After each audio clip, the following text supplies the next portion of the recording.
Hello my dear students, today we are going to learn class 6 social science. We will take up history, okay? History chapter number 9. Okay, name of the chapter is Trader, King and Pilgrims. Okay, let us start. Jagni at the market. Jagni looked forward to the fair in the village. She moved to see and touch the pot, pan of shiny steel, bright plastic bucket, cloth printed and the brilliant flora designs and the clockwork toys, all of which came from the city. That means Jagni, okay, Jagni. He was belongs to a village, so in that village, okay, there was a fair or mela, you can say that. She loved to see, okay, she loved to see that mela or fair. So why she want to see? Because she want to look pot, shiny steel, okay, that all the thing which was brought by the that mela owners, okay. The men who spread out their wire came in the buses and truck and went back at the end of the day. Look here, the men who brought all these things, okay, items, okay, they are coming through bus and truck and they went back at the evening, okay. Why they were always on the move, okay, that means she thought that why they are always moving, okay. They bred us today and in the morning and they do mela and they shows everything and they move away, okay. So she was thinking that why they are always moving, okay. And her mother explained that they are called traders, okay, people who bought things where they were made and sold them elsewhere. That means they are the traders. They used to buy things and they will sell in another place, okay. Let us find out, okay. Let us study about the traders, okay, and that means who are traders, okay. How to find about the trade and the traders, okay. You have read the northern black police where in the chapter 8. In chapter 8 we have already studied this fine pottery, especially bowl and plate, were found from several archaeological sites throughout the subcontinent. How do you think that it reached this place, okay. Traders may have carried them from the place where they were made and they sell to at another place, okay. We have studied in class 8 that in chapter number 8 that we have shown that black police that find port now. That means the archaeologist has found that one, okay. It is similar to another place, but why they have found in that particular place? Because they may sold there, okay, at that particular times, okay. That's why they are getting in that place, okay. South India was the famous for gold, spices, especially peppers, okay, precious stone, pepper, and particularly value in the Roman Empire, so much that it was known as the black gold, okay. In South India it was famous for gold and spices, okay, like peppers, okay, precious stones, and pepper was a well value in the Roman Empire, okay, and it is known as the black gold, okay. So the trader used to carry this type of things to the Rome through ship or through caravans, okay. So there are a lot of traders, okay, trades they are doing with one from one place to another's, okay. Okay, traders, okay, that means the trader who move from one place to another place, they have their routes, okay. Some of these follow the coast. That means some trader they used to follow the way of coast, okay. There were other crosses, the Arabian and Bay of Bengal, where the sailor took advantage of the monsoon wind across the sea more quickly if they want to reach the western coast of the subcontinent, South East Africa or or Arabia. They choose the sail with southwest monsoon and ship and had to be built for the next this long journey, okay. Look here, that means they are going doing traders with especially what if they want to move to another country or another place, they are moving through what sea routes, okay. They also enjoy the advantage of monsoon also, okay. so that it can easy to sail, okay, without much effort. Okay, new kingdom along the coast, that means coast, okay, coast is become a trade route. Okay, so that's why many king, okay, they want to capture, okay, that particular coast. Okay, so why they want to capture? Okay, let us study. The half of the subcontinent is marked by a long coastline and with hills, plateaus, and a river valley. Among the river valley, that the Kaveri is the most fertile. Chief and the king who controlled a river valley and the coast became rich and powerful. Sangam poem mentioned the Movendars. Okay, this is the Tamil word meaning three chiefs. Okay, used to have three ruling family. Look here. That means especially in the coastline, okay, in the there is one river in the South India, there is Kaveri. They are very fertile. Okay, so they are coming through sea routes and they went to that they move into the land through Kaveri river. So many king, okay, they want to control that one. Okay, the king who control that one, they mean they thought that they are going to be a very powerful. Okay, so the three kingdoms are Chola, Chiras, and Pandya. Okay, who became powerful in the South India around 2300 years ago. That means 2300 years ago. Okay, these Chola, Chiras, Pandyas, they are very powerful. Okay, the three chief. Okay, these three chief had two centers power, one inland and one on the coast. That means these three kingdom they control. One is in the inland, that is in the mainland, and one is on the coastal area. Why? Because they want that tax. Okay, that means they are getting regular tax, okay, from the traders, and instead of tax they are giving gift. Okay, gift to that, and the trader also giving many gift. Okay, that means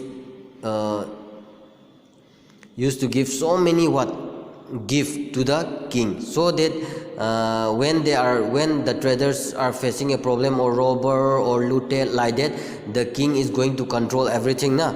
So that's why they are presenting so many things. Okay, so around 200 years later, dynasty is known as Chhatravata became powerful in the western India. The most important rulers of Chhatravata is Gautami Putra of the Satakarni. Okay, we know him as the inscription composed on half of his mother Gautam Brisari. He had a seven ruler and a lord of Dakshinapata. Okay, literally the route leading the south, and which used the name for the entire southeast region. She sent his army to eastern and western and court. That means many king. Okay, many king they want to control the coastal part. Okay, you have to know that why they want to control the coastal part, because if they control the coastal area, okay, that is the route of the traders, so they are getting lot of benefit. Okay, if they control that one during that time, they thought that they are more powerful. Okay, let us study the story of the silk route. Okay, the rich and the glory color of silk as well as smooth textures make high value fabric in the most society. That means silk is very important. Okay, silk is very useful, and it used, okay, raw silk is extracted from where? From the cocoon and silkworm. Okay, we are familiar with silk now. So that means in 7,000 years ago China used to do that one. Okay, and they are doing trade of what? That silk. Okay, and they are giving gift to the whom? To the Roman also. Okay, to the Rome. Okay, that means the Rome of the people, okay, the king family. Okay, they used to wear silk. Okay, they are getting gift, okay, from the China. Okay, Chinese rulers. Okay, so those who are wearing that silks, okay,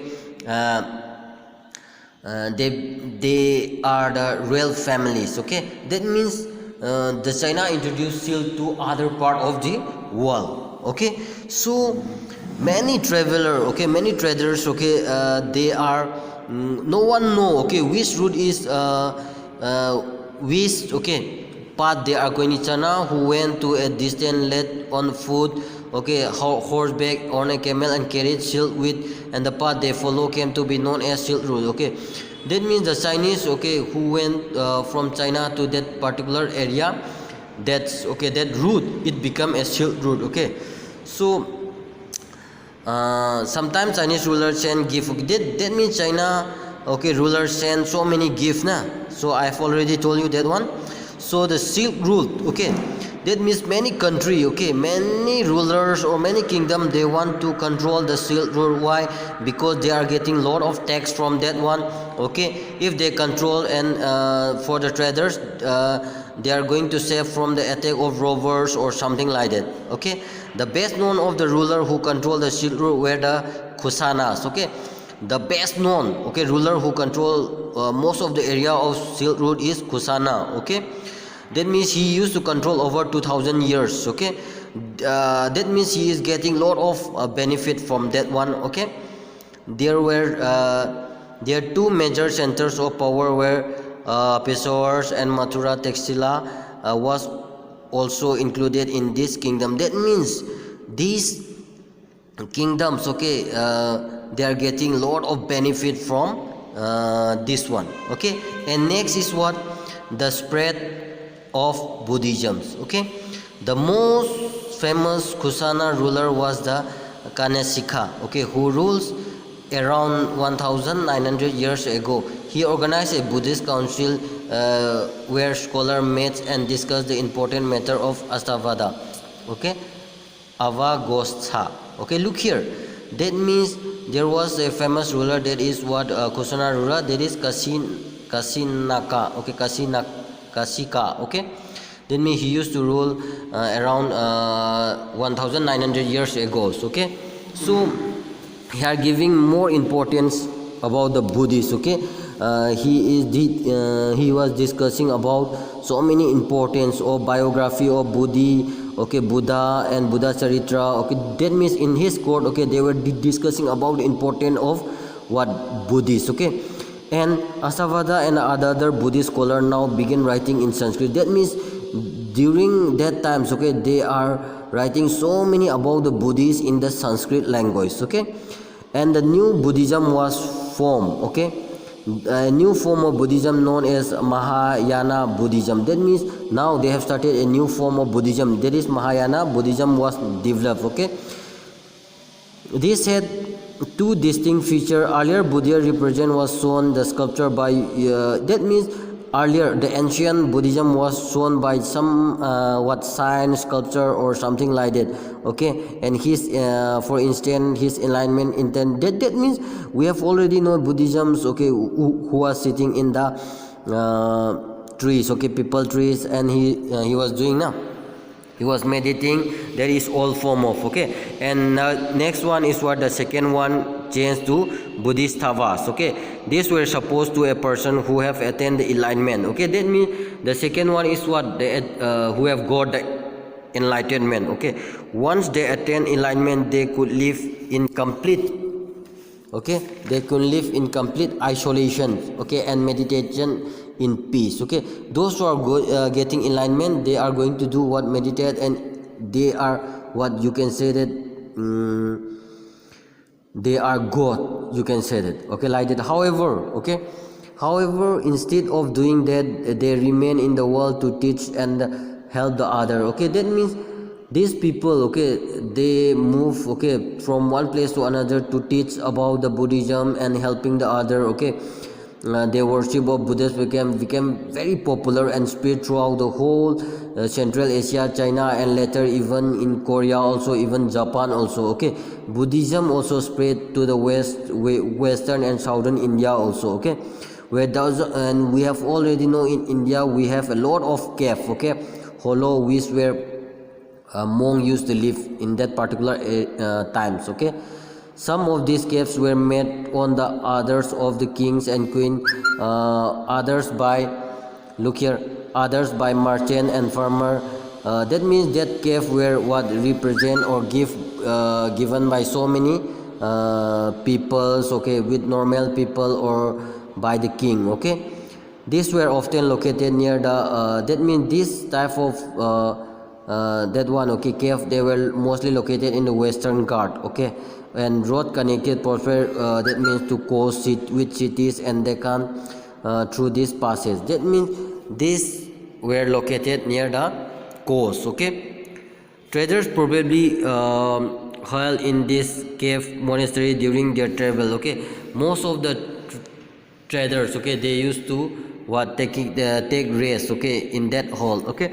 Buddhism also spreads southeastward, okay, to Sri Lanka, Myanmar, Thailand, and some part of Southeast Asia, including in Indonesia. The older framework of Buddhism as Theravada Buddhism also most popular in this area. That means Buddhism was spread, okay, throughout the whole over, okay.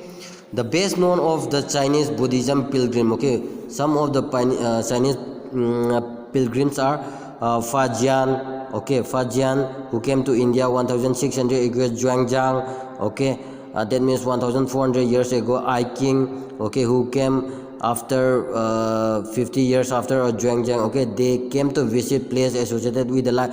That means many Chinese pilgrims, they came to India, okay, especially in Buddhist area, okay. So each of these pilgrims left an account of this journey. They wrote of the danger they entered on their travel, which often took years of the country and the monastery that they visit, and books were carried back with them. That means while they are traveling, these pilgrims, they are writing, okay, what they are facing like that, something like that, okay, and they used to carry in their bag.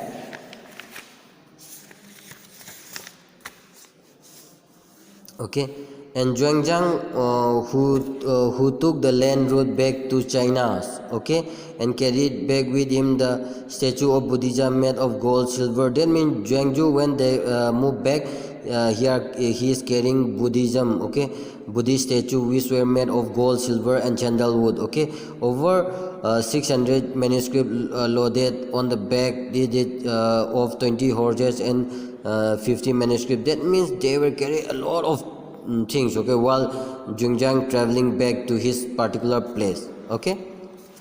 And next is what? The beginning of bhaktis, okay. Now let us start how the bhakti have started, okay.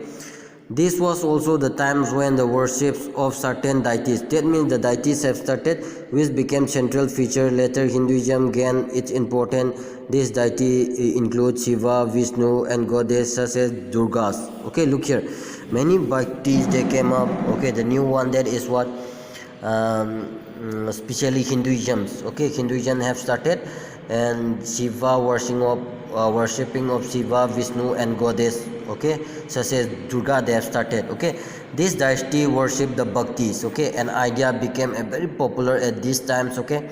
So bhakti is generally understood as a person's devotion to his or her chosen deity. About bhakti, we have already known that the person who is more generally devotion to his deity, that one is called bhakti, okay.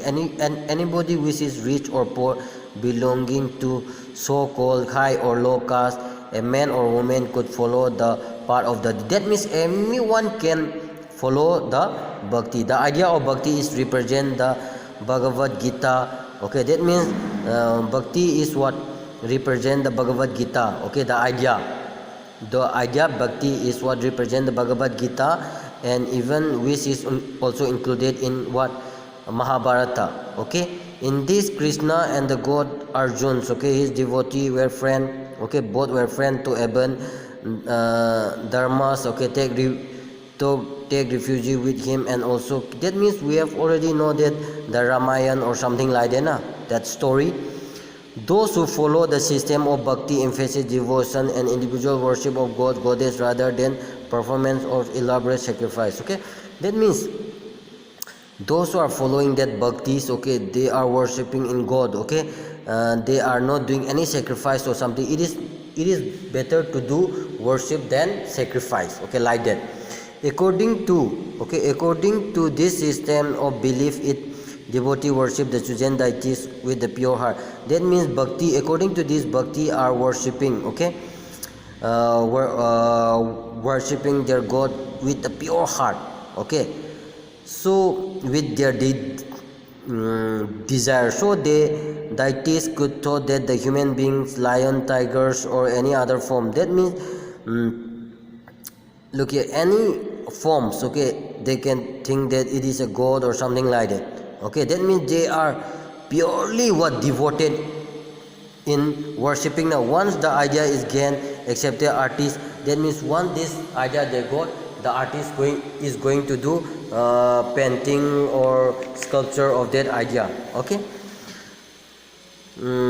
because of the deities were special, this image of the deities were often placed with the special home. Okay, that means if these deities, okay, or bhaktis, okay, if they know this is going to be a god or something like that, he told that, and many, okay, structure or something like that they used to keep at home, okay, or in the temples. Okay, you will learn more about this temple in chapter number 11. Okay, in chapter number 11 we are going to learn, okay, more. Bhakti inspires some of the best expression in art, sculpture, poetry, and architecture. That means this bhakti also, okay, inspire in expressing their art, okay, in art, sculpture, poetry, and architecture. Okay, thank you. That's all for this for today. Have a nice day.